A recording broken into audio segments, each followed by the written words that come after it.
جی مولانا، ہمارے پاس ایک تحریری سوال ہے کہ بعض علماء کرام کہتے ہیں کہ فجر کی نماز کے بعد سونا رزق کو کم کرتا ہے، تو اس حوالہ سے ہماری رہنمائی کیجیے، کیونکہ رمضان المبارک کے اندر خاص طور پر سحری کے بعد نیند کا بہت زیادہ غلبہ ہوتا ہے،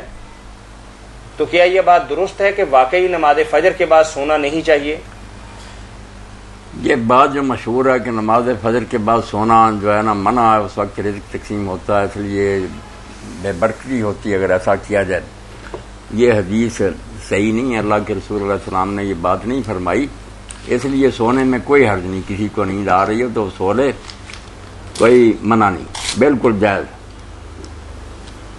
سو لینا چاہیے اگر نیند آ رہی ہو۔ علل المتناہیہ فی الحدیث الواہیہ امام ابن الجوزی رحمۃ اللہ نے لکھی ہے، اس کی دوسری جلد میں نا یہ ساری روایتیں لکھ کر ان کی بالکل چھان پھٹک کر دی ہے کہ ان میں سے کوئی اللہ کے رسول سے ثابت نہیں۔ بہت سی باتیں آپ کا نام لے کر لوگوں نے مشہور کر دی ہیں جن کی کوئی حقیقت نہیں۔ ٹھیک ہے، مطلب آپ اس حوالے سو سکتے ہیں۔